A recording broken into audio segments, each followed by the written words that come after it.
Hi friends, ఎలా ఉన్నారు? నేను బాగున్నాను. మీరంతా బాగుండాలని ఆ భగవంతుడిని కోరుకుంటున్నాను. ఈరోజు సాంబార్ ఇన్స్టెంట్ పౌడర్ ఎలా తయారు చేసుకోవాలో చూద్దాం. ఈ ఇన్స్టెంట్ పౌడర్ కావలసిన పదార్థాలు: కందిపప్పు 1 కేజీ, శనగపప్పు 1/2 కేజీ, అంటే గ్రామ్స్లో చెప్పాలంటే 250 గ్రామ్స్ శనగపప్పు, మినప్పప్పు 150 గ్రామ్స్, ధనియాలు 100 గ్రామ్స్, 100 గ్రామ్స్ ఎండుమిరపకాయలు, తర్వాత 100 గ్రామ్స్ చింతపండు,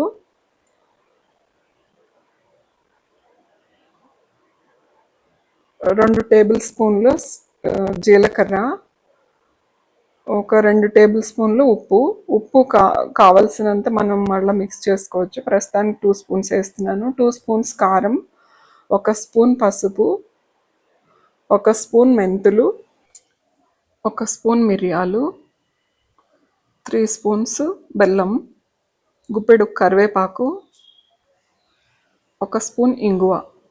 ఇవన్నీ ఇన్స్టెంట్ సాంబార్ పౌడర్కి కావలసిన పదార్థాలు. ఇప్పుడు స్టవ్ మీద ప్యాన్ పెట్టుకొని కందిపప్పు ఫ్రై చేసుకుందాం.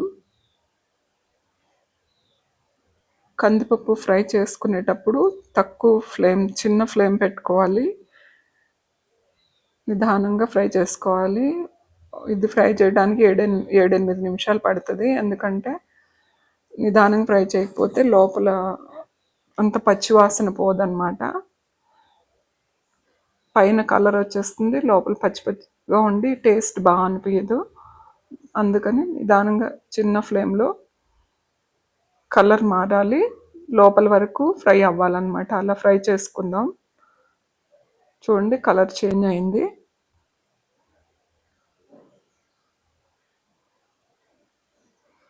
ఇది ఒక పళ్ళెంలోకి తీసుకుందాం. నెక్స్ట్ శనగపప్పు ఫ్రై చేసుకుందాం. శనగపప్పు 250 గ్రామ్స్ అన్నమాట. ఇది కేజీ కందిపప్పు, 250 గ్రామ్స్ శనగపప్పు కూడా అంతే, సేమ్ అదే ప్రాసెస్లో సిమ్లో తక్కువ ఫ్లేమ్లో ఫ్రై చేసుకుంటేనే బాగుంటుంది. కాబట్టి దీన్ని కూడా అదే రకంగా చేసుకుందాం. ఈ ఫ్రీ మిక్స్ పౌడర్ ఉంటే మనకి బ్యాచిలర్స్కి చాలా మంచిగా ఉపయోగపడుతుంది. ఇది హోమ్ ఫుడ్ తిన్న ఫీలింగే వచ్చింది. ఇది ఎలా తయారు చేసుకోవాలనేది కూడా చెప్తాను మీకు. చాలా సింపుల్, చాలా టేస్టీగా కూడా ఉంటుంది. శనగపప్పు కూడా ఫ్రై అయిపోయిందండి.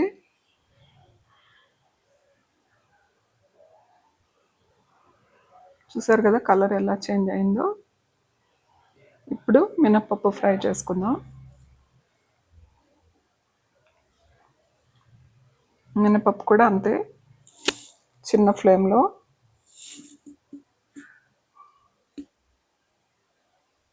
బాగా ఫ్రై అయ్యేదాకా ఫ్రై చేసుకోవాలి. కలర్ చేంజ్ అవుతుంది అప్పుడే మనకి. ఇది కూడా 3-4 నిమిషాలు పడుతుంది అనమాట. టైం ఎక్కువ తీసుకుంటుంది అనుకోకూడదు. అలా ఫ్రై చేయటం వల్ల టేస్ట్ చాలా బాగుంటుంది. మినపప్పు ఫ్రై అయిన తర్వాత ధనియాలు ఫ్రై చేసుకుందాం. ధనియాలు ఎక్కువసేపు ఫ్రై చేయని అవసరం లేదు, కొంచెం వేడెక్కితే చాలు.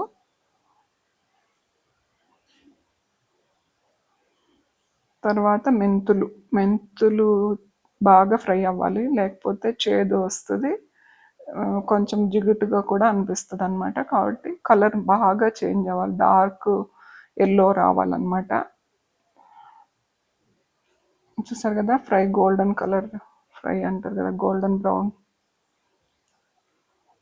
మెంతులు అలా ఫ్రై అయిన తర్వాత మిరియాలు వేసుకుందాం. మిరియాలు 1 స్పూను, మెంతులు 1 స్పూను, మిరియాలు 1 స్పూను, జీలకర్ర 2 టేబుల్ స్పూన్లు.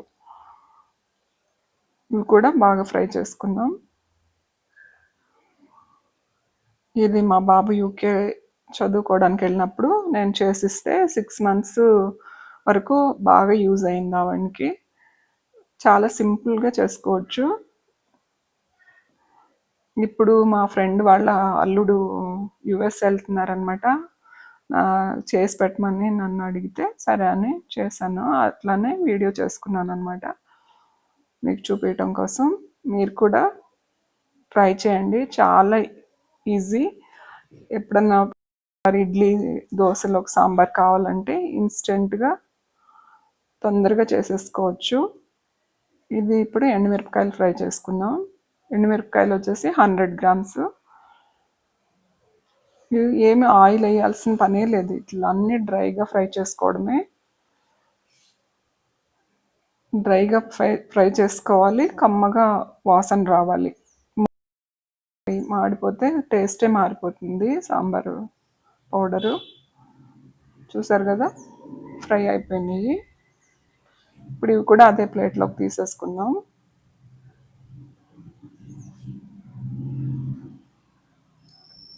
నెక్స్ట్ కరివేపాకు ఫ్రై చేసుకుందాం. ఇప్పుడు కరివేపాకు కూడా తడి లేకుండా క్రిస్పీగా రావాలన్నమాట.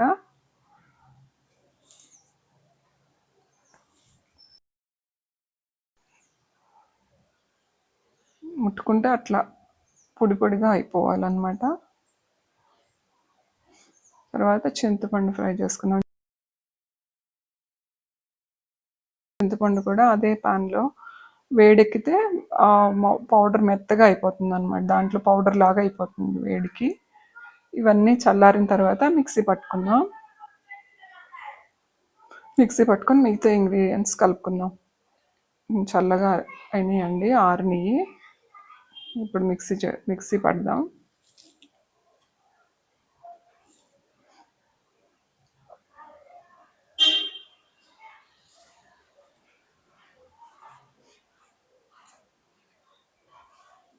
మిక్సీ మెత్తగా పట్టుకోవాలన్నమాట, బరకగా కాకుండా బాగా మెత్తగా పట్టుకోవాలి. తర్వాత పసుపు, కారం, 1 స్పూన్ పసుపు, 2 స్పూన్ల కారం, 2 స్పూన్లే ఉప్పు వేసాను. మనం ఎట్లా మరిగించుకునేటప్పుడు చూసుకొని వేసుకోవచ్చు.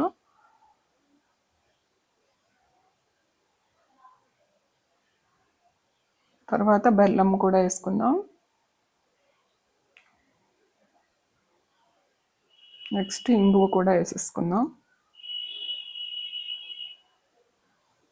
ఇంగువ 1 స్పూన్ అన్నమాట. అన్నీ కలిపి మిక్సీ పట్టుకొని మళ్ళీ ఒకసారి మిక్స్ చేసుకుందాం. గరిటెతో మిక్స్ అవ్వట్లేదు, బాగా చేతితో కలుపుకుంటే అంత బాగా మిక్స్ అవుతుంది. దీనికి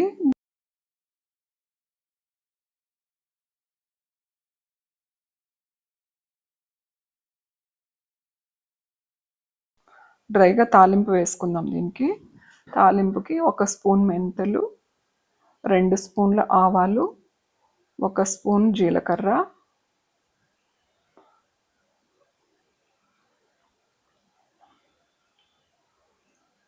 ఫ్రై చేసుకొని ఎండుమిరపకాయలు,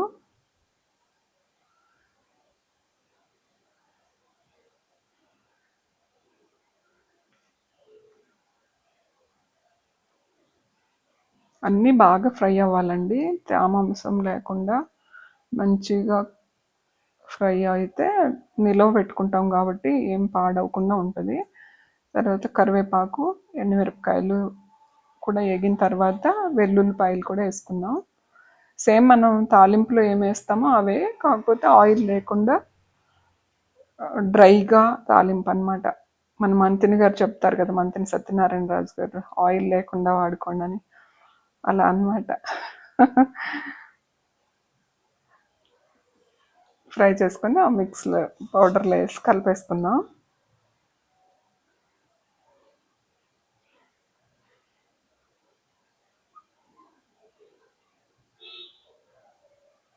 అంత బాగా మిక్స్ చేసుకొని ఇప్పుడు ఈ ఫ్రీ మిక్స్ పౌడర్తో మీకు సాంబార్ ఎలా తయారు చేసుకోవాలో చూపిస్తాను. సాంబార్ కావాల్సిన వెజిటేబుల్స్: ములక్కాయ, దోసకాయ, carrot, potato, sambar onions, tomato, 2 chillies నేను తీసుకున్నాను. మీకు ఏది ఇష్టమైతే ఆ వెజిటేబుల్స్ వాడుకోవచ్చు. మస్ట్ అండ్ షుడ్గా ములక్కాయ ఉంటే సాంబార్ టేస్ట్ బాగుంటుంది కదా. ఇప్పుడు నేను సాంబార్ పౌడర్ని ఒక మీకు చూపించే స్పూన్తో 1.5 స్పూన్ వేసుకున్నాను. కరెక్ట్ మెజర్మెంట్ అంటే 4 టేబుల్ స్పూన్స్ అనమాట. దాన్ని బాయిల్ వాటర్లో మిక్స్ చేసుకోవాలి. బాయిల్ వాటర్లో మిక్స్ చేయటం వల్ల అన్నీ ఫ్రై అయి ఉన్నాయి కాబట్టి ఇప్పుడు బాయిల్ వాటర్ పోసేసరికి హాట్ వాటరు అంతా ఉడికిపోయినట్టు అవుతుంది. దానివల్ల మనకి సాంబార్ 5-6 పొంగులు వస్తే చాలు, 5 నిమిషాల్లో సాంబార్ రెడీ అయిపోతుందండి. ఇప్పుడు ఈ ప్రీమిక్స్ పౌడర్ని హాట్ వాటర్లో మిక్స్ చేసుకుందాం. హాట్ వాటర్ మిక్స్ చేసుకునేటప్పుడు ఉండలు కట్టకుండా కలుపుకోవాలి. ఫస్ట్ కొంచెం పోసుకొని కలుపుకొని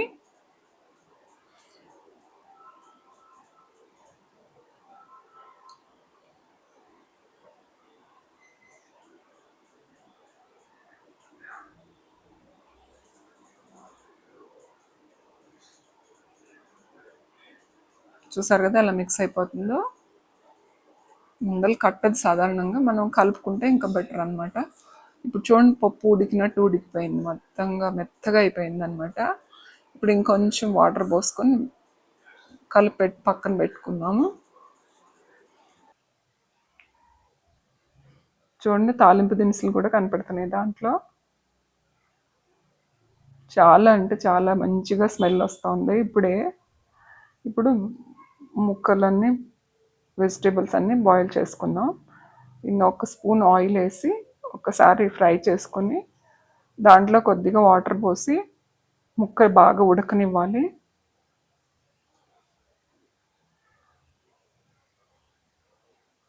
ముక్క బాగా ఉడికిన తర్వాత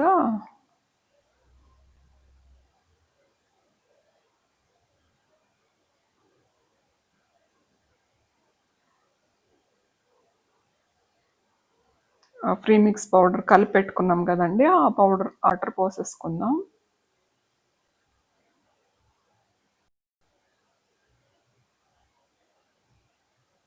మనకి ఎంత కన్సిస్టెన్సీ కావాలో, క్వాంటిటీ ఎంత కావాలో దాన్ని బట్టి ప్రిపేర్ చేసుకోవాలి.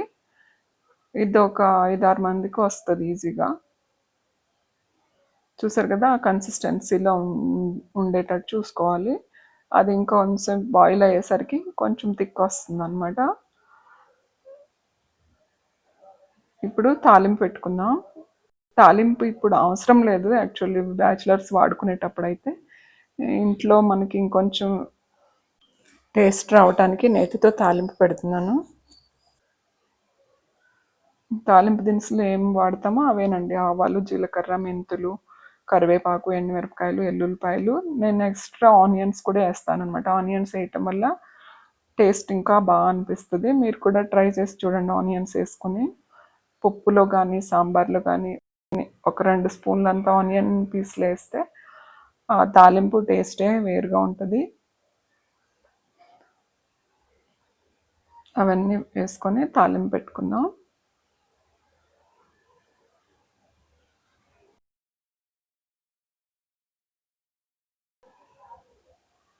అన్నీ ఆల్రెడీ అందులో ఉన్నాయి. నేను ఫ్రెష్గా తాలింపు వేస్తే టేస్ట్ బాగుంటుంది అన్న ఉద్దేశంతో వేస్తున్నాను. పెన కూడా అలాగే యూజ్ చేసుకున్నా కూడా చాలా బాగుంటుంది. ఇప్పుడు టేస్ట్ చూసుకొని ఉప్పు కావాలంటే యాడ్ చేసుకోండి. పులుపు కూడా, పులుపు కొంచెం ఎక్కువ తినేవాళ్ళు ఉంటే లెమన్ యాడ్ చేసుకోవచ్చు. నేను పౌడర్ని ఎయిర్టైట్ బాక్స్లో ఫిల్ చేసి పెట్టుకున్నాను. ఈ ఇన్స్టెంట్ సాంబార్ పౌడర్ని 6 months వరకు స్టోర్ చేసి పెట్టుకోవచ్చు. బయట అయితే 6 months, ఫ్రీజర్లో పెట్టుకుంటే ఇంకా ఎక్కువ రోజులే ఉంటుంది. ఏం టేస్ట్ కూడా చేంజ్ అవ్వదు, చాలా బాగుంటుంది. చూసారు కదా ఎంత ఎమ్మీగా కనపడుతుందో. నేను ఈరోజు మీకు చూపించడం కోసమనే సాంబార్ ప్రిపేర్ చేశాను. దాంట్లోకి టిఫిన్ బ్రేక్ఫాస్ట్ వచ్చేసి ఇడ్లీ చేసుకున్నాం. ఇడ్లీ సాంబార్తో సూపర్ టేస్టీగా ఉంది, చాలా ఎమ్మీగా ఉంది. Thank you for watching.